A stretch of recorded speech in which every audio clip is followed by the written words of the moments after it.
അപ്പോൾ ശരിക്കും പൊടിക്കൈകൾ ഒത്തിരി ഉണ്ടെന്ന് പറഞ്ഞല്ലോ. അതായത് ആലോവേര ഉണ്ട്, പിന്നെ അല്ല നിങ്ങളുടെ വെറുതെ ഒരു ഡക്ട് ടേപ്പ് ഇല്ലേ, ഈ ഒട്ടിക്കുന്ന ടേപ്പ്, മറ്റേ കട്ടിയുള്ള ആ കട്ടിയുള്ള ടേപ്പ്. അങ്ങനെയുള്ള ടേപ്പ് എന്ന് പറയുമ്പോൾ എനിക്ക് പെട്ടെന്ന് ഓർമ്മ വരുന്നത് ഈ ദുബായിക്കൊക്കെ പോകുന്നവർ ബാഗ് ഒരുവിധം എല്ലാ ഗൾഫ് രാജ്യത്തിലെ ആൾക്കാരുടെ വീട്ടിൽ സുലഭമായി കിട്ടുന്ന ഒരു കാര്യമാണ്.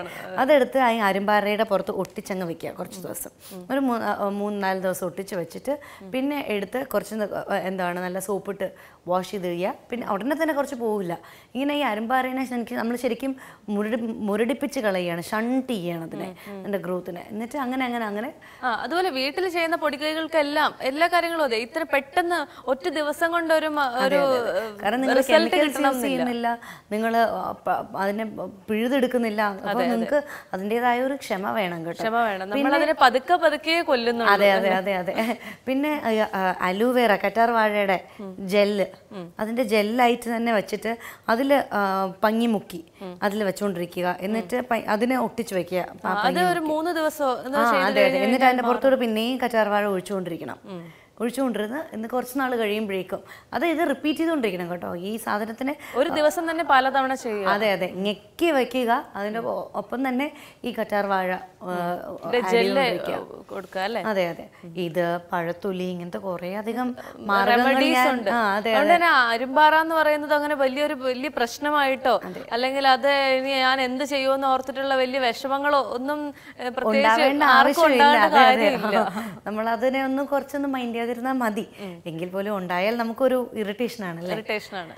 അടുത്ത സെഗ്മെന്റിലേക്ക് കടക്കാം. അപ്പോൾ നമുക്ക് തീർച്ചയായിട്ടും അടുത്ത സെഗ്മെന്റ് പ്രണവം.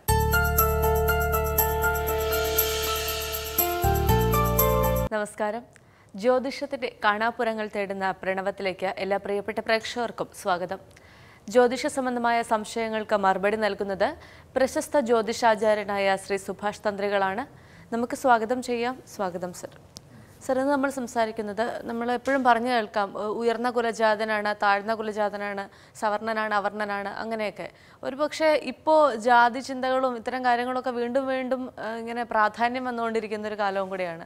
അപ്പോൾ ഇത്തരം കുലജാതർക്ക് അല്ലെങ്കിൽ ഇങ്ങനെ ഓരോ കുലത്തിൽ ഓരോ മനുഷ്യൻ ജനിക്കുന്നു എന്നുള്ളത് കൊണ്ട് അയാളെ വേർതിരിക്കേണ്ട ആവശ്യകതയുണ്ടോ? അതിൻ്റെ പ്രസക്തി എന്താണ്? അത്തരം കാര്യങ്ങളൊന്ന് സംസാരിക്കാമോ? അതാണ് നമ്മൾ കഴിഞ്ഞ എപ്പിസോഡിൽ അതിനെക്കുറിച്ച് തന്നെയാണ് പറഞ്ഞിരുന്നത്. അതായത് ബ്രാഹ്മണ്യത്തിൻ്റെ ഒരു പ്രാധാന്യത്തെക്കുറിച്ച് സംസാരിച്ചു. അപ്പോൾ ഇതിൻ്റെ അകത്ത് നമ്മൾ മുമ്പ് പറഞ്ഞിരുന്നു, ഈ ജാതിയും കുലവും എല്ലാം തിരിയാനുള്ള ഒരു കാരണം ചാതുർവർണ്ണത്തിൻ്റെ ഒരു ആവിർഭാവം. അപ്പോൾ ആ കാലഘട്ടത്തിലാണ് ഇങ്ങനെ മനുഷ്യരെ ഏറ്റവും കൂടുതൽ അറിവ് കിട്ടിയ, വേദം കൈകാര്യം ചെയ്തവർ കാണിച്ചു കൂട്ടിയ വിക്രയകളാണ് ബാക്കി ഭാഗമായിട്ട് ഇതിലേക്ക് വന്നു കഴിഞ്ഞു. പിന്നീട് നമ്മളുടെ ആർഷഭാരതീയ സംസ്കാരത്തിൻ്റെ ബാക്കി പത്രമായിട്ട്, അതായത് നമ്മൾ പൂർവികമുണ്ടായിരുന്ന ആർഷഭാരത സംസ്കാരത്തെ ഒരിക്കലും കുറ്റപ്പെടുത്തുന്നില്ല, കൈകാര്യം ചെയ്തിരുന്ന ആളുകളെ മാത്രമാണ് കുറ്റപ്പെടുത്തുന്നത്. കാരണം നമ്മളുടെ സംസ്കാരം, ലോകത്തിലെ ഏറ്റവും നല്ല സംസ്കാരം നമ്മളുടെ ആർഷഭാരത സംസ്കാരം തന്നെയാണ്, അതിലൊരു സംശയമില്ല. പക്ഷേ ഇത് കൈകാര്യം ചെയ്തു വന്നിരുന്നവർ, അതായത് മേൽത്തട്ടിൽ നിന്നവർ കാണിച്ചു കൂട്ടിയ വിക്രയകളാണ് പിൽക്കാലത്ത് എല്ലാവരും അനുഭവിക്കേണ്ടി വന്നത്. അപ്പോൾ ശരിക്കും പറഞ്ഞാൽ നമുക്ക് വിദേശ അധിനിവേശം ഭാരതത്തിൽ ഇല്ലായിരുന്നെങ്കിൽ നമ്മളുടെ രാജ്യത്തിന് ഇന്ന് വിദേശീയർ നോക്കി ചിരിച്ച് പുച്ഛിക്കേണ്ട ഒരു കാലത്തിലേക്ക് പോകുമായിരുന്നു. അപ്പോൾ നമ്മൾ പൂർവ്വ ചരിത്രമെല്ലാം പരിശോധിച്ച് കഴിഞ്ഞാൽ ശരിക്കും ഒരു പരിധിവരെ ഈ ബ്രിട്ടീഷുകാരൊക്കെ വന്നത് നല്ലതാണെന്നും ചിന്തിക്കേണ്ടി വരും. ശരിക്കും ചിന്തിച്ചു കഴിഞ്ഞാൽ ബ്രിട്ടീഷുകാർ വന്നില്ലായിരുന്നെങ്കിൽ നമ്മളുടെ മനുഷ്യരുടെ, ഇന്ത്യയിലുള്ള മനുഷ്യരുടെ അവസ്ഥ ഒന്ന് ആലോചിച്ച് നോക്കിക്കഴിഞ്ഞാൽ നമ്മളെല്ലാം ഒരു പ്രാകൃത സമൂഹമായിട്ട് മറ്റുള്ള ലോകത്തുള്ളവരെല്ലാം നമ്മളെ വളരെ പരിഹസിക്കേണ്ട ഒരു രീതിയിലേക്ക് എത്തിയേനെ. അപ്പോൾ അത് എല്ലാം ദൈവനിയോഗമാണ്. ഈ ദൈവനിയോഗം ഉള്ളത് കൊണ്ടാണ് ഇങ്ങനെയൊക്കെ മറ്റുള്ള മനുഷ്യർ അങ്ങോട്ടും ഇങ്ങോട്ടും പാസ് ചെയ്യാനും അറിവുകൾ കൊടുക്കാൻ സാധിച്ചത്. അതെ. അപ്പോൾ ഈ കുലത്തിന് എന്തെങ്കിലും പ്രാധാന്യം ഉണ്ടോ എന്ന് ചോദിക്കുമ്പോൾ തന്നെ ഇതിൽ നമ്മളെപ്പോഴും അനുസ്മരിക്കേണ്ട ഒരു കാര്യം, നമ്മളുടെ ഇന്ന് ജീവിക്കുന്ന നമ്മളുടെ ഭാരതത്തിലെ നിയമനിർമ്മാണം നടത്തിയ ഡോക്ടർ BR അംബേദ്കർ ജനിച്ചത് മഹർ എന്ന് പറയുന്ന ഏറ്റവും താഴ്ന്ന വിഭാഗം, ഇവിടെയെല്ലാം കേരളത്തിൽ പറയ വിഭാഗം എന്ന് പറയുന്ന ആ വിഭാഗത്തിലാണ് അദ്ദേഹം ജനിച്ചത്. അപ്പോൾ ഈ കുലത്തിന് എന്തെങ്കിലും പ്രാധാന്യം ദൈവം കൽപ്പിച്ചിരുന്നെങ്കിൽ ഈ ഡോക്ടർ BR അംബേദ്കർ ആ കുലത്തിൽ ജനിക്കേണ്ട എന്തെങ്കിലും കാര്യം ഉണ്ടായിരുന്നു? അപ്പോൾ ചിന്തിക്കേണ്ട ഒരു കാര്യമാണ്. അപ്പോൾ ഡോക്ടർ BR അംബേദ്കർ, ലോകം കണ്ടതിൽ ഏറ്റവും വലിയ മഹാനായ ഡോക്ടർ BR അംബേദ്കർ ജനിച്ചത് ഒരു മഹർ ജാതി, അതായത് പറയ സമുദായത്തിലായിരുന്നു. അപ്പോൾ അതുകൊണ്ട് ജനിക്കുന്ന കുലത്തിന് ഒരു പ്രാധാന്യം ഇല്ല എന്നുള്ളത് തന്നെയാണ് നമ്മൾ കാണിച്ചു തരുന്നത്. കഴിവുള്ളവൻ ഏത് കുലത്തിൽ ജനിച്ചാലും ഈ ദൈവിക ശക്തി എന്ന് പറയുന്നത് ഒരു കാലത്ത് മറ്റുള്ളവരിലേക്ക് അത് പ്രോജ്വലിച്ച് എത്തിച്ചിരിക്കും. അതിൻ്റെ ഏറ്റവും വലിയ ഉദാഹരണമാണ് കേരളത്തിലെ ശ്രീനാരായണ ഗുരു. അപ്പോൾ ഗുരു ജനിച്ചതും അവർണ വിഭാഗത്തിൽ തന്നെയാണ്. അപ്പോൾ ഇന്ന് ശരിക്ക് ആ സമുദായം ദൈവപരിവേഷത്തിലാണ് അദ്ദേഹത്തിന് ചാർത്തി കൊടുത്തിരിക്കുന്നത്. ശരിക്കും പറഞ്ഞാൽ ഗുരുവാണ്, ലോക ഗുരുവാണ്. അപ്പോൾ ഗുരു എന്ന് പറഞ്ഞാൽ ഇരുട്ടിൽ വെളിച്ചം വീശുന്നയാളെന്നാണ് അതിൻ്റെ അർത്ഥം. അപ്പോൾ ഇരുട്ടിൽ വെളിച്ചം വീശാൻ വന്ന ആളെ പിടിച്ച് ദൈവമാക്കി കളഞ്ഞു. അപ്പോൾ അങ്ങനെ പല തെറ്റിദ്ധാരണകളും, ഇതേപോലെയാണ് ഓരോ തെറ്റിദ്ധാരണകളും നമ്മുടെ സമൂഹത്തിൽ പടർന്നു വന്നുകൊണ്ടിരിക്കുക. അപ്പോൾ ഇതിൽ തന്നെ സംഭവിച്ച വേറൊരു സംഭവം എന്ന് വെച്ചാൽ, നമ്മളുടെ ഈ ജാതിയും കുലവും എല്ലാം തിരിഞ്ഞ കൂട്ടത്തിൽക്കിടെ ഇവിടെ മുമ്പ് നമ്മൾ പറഞ്ഞു ഒരു 10% പിടിച്ച് ശൂദ്ര വിഭാഗം എന്നാക്കിയിട്ട് ബാക്കി 90% കുലത്തിൻ്റെ പേരിൽ ജാതി തിരിച്ച് ജോലി ഇടിപ്പിച്ചു. അപ്പോൾ ആ ജോലി ഇടിപ്പിച്ചതിൽ ഏകദേശം കേരളത്തിൻ്റെ 27 മുതൽ 29% വരുന്ന ഈഴവ സമൂഹം. അപ്പോൾ ശരിക്കും ഈഴവ സമുദായത്തിനോട് ചോദിച്ചു കഴിഞ്ഞാൽ നിങ്ങളുടെ കുലത്തൊഴിൽ എന്താണ് എന്ന് ചോദിച്ചാൽ ഉടനെ പറയും ചെത്താണ് ഞങ്ങളുടെ കുലത്തൊഴിൽ, ചെത്ത്, അതായത് തെങ്ങ് എത്താന്നുള്ളത്. അപ്പോൾ നമ്മൾ ചിന്തിക്കേണ്ട വേറൊരു കാര്യം ഇതിൻ്റെ അകത്ത് ഏറ്റവും വലിയ വിഡിത്തമാണത്. അതായത് ഈ 90%, അതായത് അവർണ വിഭാഗത്തിലെ 90%, ഈ ശൂദ്ര വിഭാഗത്തിൽ നിന്ന് അടർത്തിയെടുത്ത 90% പേർക്ക് കുടിക്കാൻ വേണ്ടിയിട്ടാണല്ലോ ഈ കള്ള് ചെത്തിയൊക്കെ. അപ്പോൾ ഇത്രയും പേര് കള്ളുടിയന്മാരായിരുന്നാണ് അതിൻ്റെ അർത്ഥം. അപ്പോൾ അത് വിഡിത്തമാണ്. ശരിക്കും പറഞ്ഞാൽ ഈഴവ സമുദായത്തിൻ്റെ പൂർവിക തൊഴിലെന്ന് പറഞ്ഞാൽ മണ്ണിൽ പണിയെടുക്കുക, കൃഷിക്കാരായിരുന്നു, അതാണ് കർഷകരായിരുന്നു. ഇത് തന്നെ ഈഴവ എന്നല്ല ആയിരുന്നു, ഉഴവറാണ്. ഉഴവർ എന്ന് പറഞ്ഞാൽ മണ്ണിൽ പണിയെടുക്കുന്നവർ. അതായത് നമ്മളുടെ സംഘകാല കൃതികളിലേക്കൊക്കെ പരിശോധിച്ചാലാണ് ഇതിൻ്റെ സത്യങ്ങൾ അറിയാൻ പറ്റുള്ളൂ. സംഘകാലം എന്ന് പറഞ്ഞാൽ തമിഴ് ചുവ ഉണ്ടായിരുന്ന ഒരു കാലഘട്ടം ഉണ്ടായിരുന്നു മലയാളത്തിന്. ആ കാലഘട്ടത്തിലെല്ലാം ഉഴവറാണ്, ഉഴവർ ജാതിയാണ്. ഉഴവർ ഇന്നും തമിഴ്നാട്ടിലൊക്കെ ചെന്ന് കണ്ടു കഴിഞ്ഞാൽ ഗ്രാമങ്ങളിലെല്ലാം ഉഴവർ ചന്തകളുണ്ട്. ഉഴവർ ചന്ത എന്ന് പറഞ്ഞാൽ കൃഷിക്കാർക്കുള്ള ചന്തയാണ്. അതായത് കർഷകർ പണിയെടുത്തുണ്ടാക്കി കൊണ്ടുവന്ന ദ്രവ്യങ്ങൾ വിൽക്കുന്നതിനുള്ള വിപണി, അതാണ് ഉഴവർ ചന്ത. അപ്പോൾ ശരിക്കും പറഞ്ഞാൽ ഈഴവ സമുദായം എന്ന് പറഞ്ഞാൽ ഉഴവറാണ്, ഉഴവർ സമൂഹമാണ്.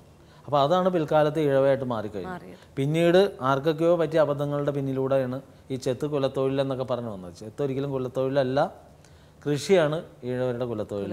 അതേപോലെ ഈഴവ സമൂഹവും നായർ സമൂഹവും രണ്ടും ഒരു സമൂഹമാണ്. അതാണ് ഈ പറഞ്ഞ ഈ ചാതുർവർണ്ണം തിരിഞ്ഞപ്പോൾ 10% അടർത്തിയെടുത്ത് നായർ സമുദായിക്ക് ബാക്കിയുള്ള എല്ലാത്തിനും കൂടി തട്ടി താഴേക്കിട്ടു. ഇതാണ് ഈ വേദം കൈകാര്യം ചെയ്യുന്നതിൻ്റെ മിടുക്കാണ്. അതായത് ബുദ്ധിയുള്ളവൻ കളിച്ച് സുഖിച്ച് വാഴാൻ വേണ്ടിയാണ് ഈ ചാതുർവർണ്ണം ഇവിടെ കൊണ്ടുവന്നത്. അതാണ് വിദേശീയരെല്ലാം വന്ന് നമ്മളെ പുച്ഛിച്ച് പരിഹസിച്ചൊക്കെ പോകാനുള്ള ഒരു കാരണം. അപ്പോൾ ഈ കാലഘട്ടത്തിൽ ജീവിച്ചാലും ഇത്രയും അറിവും കാര്യമൊക്കെ കിട്ടിയിട്ടുണ്ടെങ്കിലും ഇപ്പോഴും നമ്മൾ മുമ്പൊരു എപ്പിസോഡിൽ പറഞ്ഞിട്ടുണ്ട്, നമുക്ക് വിദേശീയർ തന്ന ഡ്രസ്സെല്ലാം നമ്മൾ സ്വീകരിച്ചു. അതായത് പാൻറ്റും കോട്ടും ഷർട്ടും ടൈ എല്ലാം കെട്ടി. പക്ഷേ ഇപ്പോഴും നമ്മുടെ വിവരം പഴയ ഇതിൽ തന്നെ നിൽക്കുകയാണ്. കാരണം ബ്രാഹ്മണൻ ചെയ്താൽ മാത്രമേ പൂർണ്ണത എത്തുകയുള്ളൂ. ബ്രാഹ്മണ ഭാവം എന്നാൽ സാത്വിക ഭാവമാണ് എന്നാണ് എപ്പോഴും ധരിച്ചു വെച്ചിരിക്കുന്നത്. ശരിക്കും എന്താണ് സാത്വികം? ശരിയുള്ള ബ്രാഹ്മണം എന്ന് പറഞ്ഞാൽ തന്നെ മറ്റുള്ളവരെ സമഭാവനയിൽ കാണാൻ കഴിവുള്ളവൻ, ദീനതയും ദയയുമുള്ളവൻ, അവനാണ് ബ്രാഹ്മണൻ. അപ്പോൾ സാത്വിക ഭാവം എന്ന് പറഞ്ഞാൽ എന്താ? സാത്വികം എന്ന് പറഞ്ഞാൽ വിനയമാണ് അവൻ്റെ മുഖമുദ്ര. ഏറ്റവും ധാർഷ്ട്യവും മറ്റുള്ളവരെ പുച്ഛിക്കുകയും അയിത്തത്തോടുകൂടി കാണുകയും ചെയ്യുന്നവനെ ബ്രാഹ്മണൻ എന്ന് വിളിക്കാൻ പറ്റുമോ? ഇല്ല. അപ്പോൾ ശരിക്കും ബ്രാഹ്മണൻ്റെ മീനിങ് തന്നെ അങ്ങനെ കിടക്കുന്നത്. അപ്പോൾ പൂർവികത്തിലേക്ക് തിരിച്ചു പോവുകയോ ഇന്നത്തെ കാലഘട്ടത്തിലേക്ക് തിരിച്ചു പോവുകയോ ചെയ്യുമ്പോൾ അപൂർവമായിട്ട് അങ്ങനെയുള്ളവരുണ്ട്. അതായത് എൻ്റെ അടുത്ത് ഒരു ക്ഷേത്ര തന്ത്രി വന്നിരുന്നു, അദ്ദേഹത്തിൻ്റെ മകന് വിവാഹമൊന്നും നടക്കുന്നില്ല.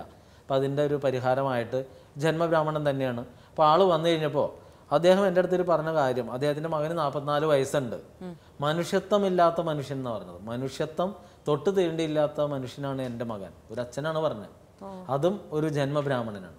അപ്പോൾ മനസ്സിലാക്കുക. അപ്പോൾ അങ്ങനെ സമൂഹത്തിൻ്റെ ഉന്നത ശ്രേണിയിൽ മനുഷ്യത്വമുള്ള ഈ പറഞ്ഞ കുലത്തിലുള്ളവരുണ്ട്. അവർ യഥാർത്ഥ ജീവിതവുമായി ബന്ധപ്പെട്ട് നിൽക്കുന്നുണ്ട്. ഇത് തന്നെ ഇത്രയും കാലമായിട്ടും വെളിവും വെള്ളിയാഴ്ച ഇല്ലാതെ ജീവിക്കുന്ന ഒരു ഭാഗം കൂടിയുണ്ട്. കാരണം ഞങ്ങൾ മറ്റുള്ള മനുഷ്യരായിട്ട് ഒരു ബന്ധവുമില്ല, അവരെയൊന്നും തൊടാനൊന്നും പാടില്ല, അങ്ങനെ ജീവിക്കുന്നവരുണ്ട്. ഒരു ആശുപത്രി പോകുമ്പോൾ പോലും ആശുപത്രിയുടെ പേരും അവിടുത്തെ ഡോക്ടറുടെ നഴ്സുമാർ ഇതെല്ലാം നോക്കിയിട്ട് പോകുന്ന ആളുകൾ ഇപ്പോൾ ഇഷ്ടം പോലെ ഉണ്ട്. അതേപോലെ ഹോട്ടലുകളിലൊക്കെ ഭക്ഷണം കഴിക്കാൻ പോകുമ്പോൾ ഇതെല്ലാം നോക്കിയേ കയറുള്ളൂ. കാരണം ഈ സമൂഹം ഇപ്പോഴും ശരിക്കും പറഞ്ഞാൽ ഒരു അപരിഷ്കൃത സമൂഹമായിട്ടാണ് നിൽക്കുന്നത്. ഇപ്പോൾ അത് കൂടിക്കൂടി വരികയാണ് അല്ലേ? കൂടി വരുന്നതിൻ്റെ ജാതി സമ്പ്രദായം അതാണ്. പണ്ടുണ്ടായിരുന്ന തുമ്പും വാലും, ജാതിയുടെ വാലെല്ലാം വീണ്ടും വന്നുകൊണ്ടിരിക്കുക. അതെന്താണെന്ന് വെച്ചാൽ ഈ ജാതി സമ്പ്രദായം പെരുകുന്നതിൻ്റെ ഒരു ലക്ഷണമാണ്. അതെ, അപ്പം അതിൻ്റെ ഒരു കാരണം തന്നെ ഇത് തന്നെ നമ്മൾ മുമ്പ് പറഞ്ഞ ഈഴവ സമൂഹത്തിലേക്ക് തിരിച്ചു പോകാം. അവിടെ സംഭവിച്ചത് എന്താണെന്ന് വെച്ചാൽ ശരിക്കും ഈ വടക്കൻ കേരളത്തിലെല്ലാം ഈഴവ സമൂഹത്തിനെ ചോൻ എന്നല്ല പറയുന്നത്, ചേകവർ എന്നാണ് പറയുന്നത്. ചേകവർ, അതായത് ആരോമൽ ചേകവർ, അങ്ങനെ അവർ ചേകവറാണ്. അപ്പോൾ ഈ ചേകവർ എന്നാണ് ശരിക്കും പറഞ്ഞാൽ ഈ ചോൻ എന്നതിൻ്റെ അർത്ഥം. അപ്പോൾ പണ്ട് കാലങ്ങളിൽ ചേകവർന്ന് തന്നെയാണ് വിളിച്ചിരുന്നത്. ഇതും ഏറ്റവും മുകളിൽ നിൽക്കുന്ന ആളുകളുടെ കളിയാണ്. ഈ കളിയിലാണ് ചേകവർ വെട്ടി ചോനായി. അപ്പോൾ എന്താണെന്ന് വെച്ചാൽ ആരും രാജേഷ് ചോൻ ആരും പേരിടൂല, കേൾക്കാനൊരു സുഖമില്ലാത്ത പേരാണ്. ഇത് രാജേഷ് ചേകവർന്നായിരുന്നെങ്കിൽ എല്ലാവരും ഇട്ടേനെ. അപ്പം ഇങ്ങനെ ഒരുപാട് അറിവുകൾ നമ്മുടെ പൂർവ്വ കാലഘട്ടത്തിൽ മറഞ്ഞു പോയിട്ടുണ്ട്. അപ്പോൾ ഇതെല്ലാം ബുദ്ധിപൂർവ്വം കളിച്ചിട്ട് വന്ന ഒരു പരാജയമാണ്.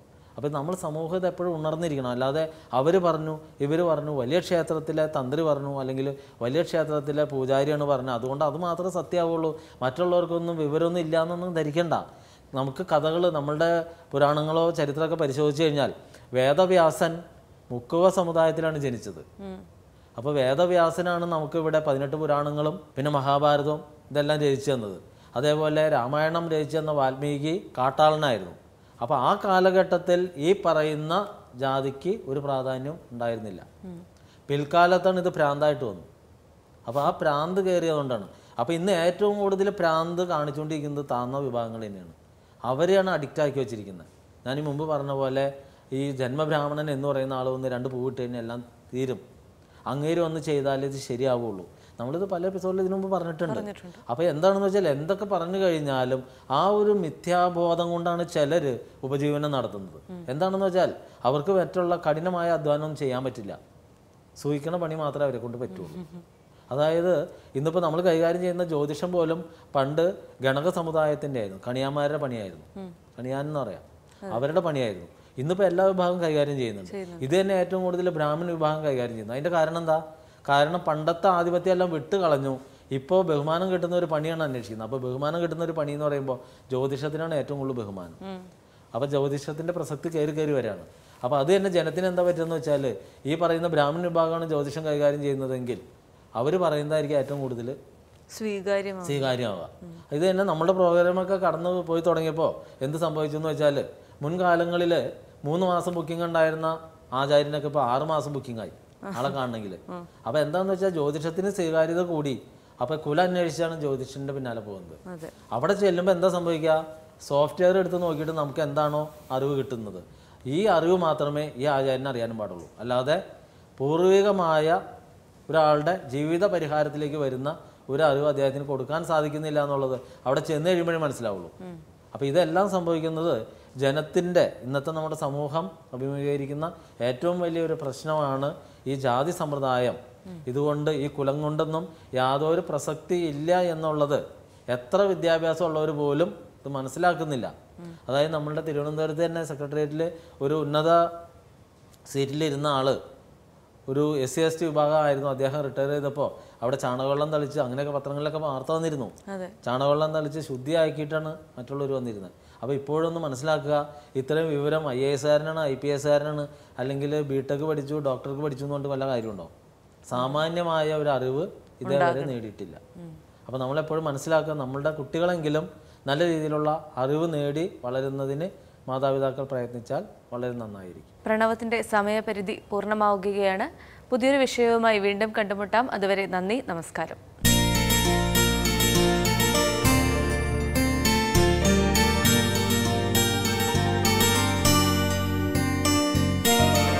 ഏതായാലും നമുക്ക് എല്ലാ ഇത് പ്രോഗ്രാം കണ്ടു നിൽക്കുന്നവരോട് പറയാനുള്ളത്, അരിമ്പാറ ഒരു ആരോഗ്യ പ്രശ്നമല്ല,